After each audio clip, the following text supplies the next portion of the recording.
s'alarmerait-il ? Politiquement correct, oui. Ça fait plusieurs fois que je vois des articles en ce sens. C'est un vrai problème culturel, comme si la société n'avait plus le droit de réfléchir que sur des rails de plus en plus étroits, ceux du politiquement correct. Ce matin, le journal L'Opinion se plaint de ce qu'il appelle une dérive à l'américaine dans les facs. Une conférence de Sylviane Agacinski a dû être ainsi annulée la semaine dernière à l'université de Bordeaux sous la pression d'associations étudiantes parce que la philosophe est contre les mères porteuses et contre la procréation médicalement assistée pour les couples de femmes. Alors on a le droit de trouver qu'elle a tort, bien sûr.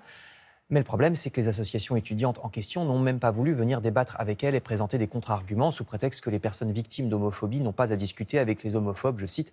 Alors ça peut se tenir dans certains cas. C'est vrai qu'il y a des gens, on le sait très bien malheureusement, avec lesquels c'est pas la peine de discuter, ça changera rien.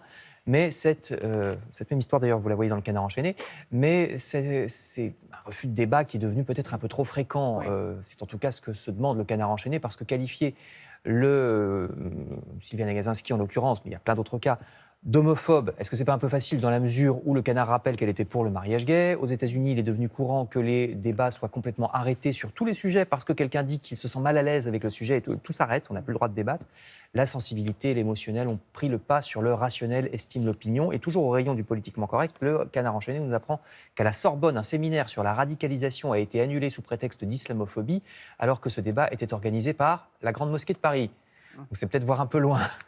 Ces articles sont dans l'Opinion et le Canard enchaîné, qui cite encore beaucoup d'exemples. Heureusement, je change de sujet, c'est bienvenu pour nous mettre du baume au cœur. Heureusement, nous dit le Figaro, malgré tout ça, la France reste le plus beau pays du monde, cher monsieur.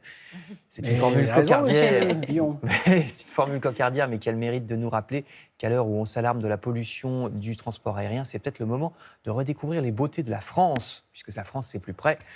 Le Figaro salue la sortie d'un beau livre édité par le Guide du Routard qui s'appelle « Voyages en France » avec des chemins de traverse, des superbes petites églises méconnues, ou bien évidemment les grands classiques comme Chambord, qu'on a vu, non, on ne le voit pas sur cette photo-là, mais il y a Chambord dont parle l'article, auquel je ne suis jamais allé voir Chambord, moi par exemple, qui vous parle. C'est quand même, alors dites donc, Frédéric, voilà. Il faudrait. On va se cotiser, on va vous payer un petit voyage à Chambord. Ça, c'était un peu envoyez-moi à Chambord. Mais non, il y a beaucoup de choses à voir. C'est magnifique, évidemment, Chambord. Beaucoup de choses à voir en France. Les trésors de nos régions, c'est aussi les œuvres d'art qui parfois dorment dans les greniers. Les Échos nous racontent comment les maisons de vente aux enchères arrivent à dénicher parfois sur le mur d'une vieille cuisine un tableau qui se révèle être celui d'un grand maître italien. Ça arrive. C'est le rêve à tous. Et qui se vendra plusieurs millions. Oh, mamie, c'est quoi ce tableau ? Et hop, Picasso. Tu me le donnes ? Ah bah oui, je l'aime pas.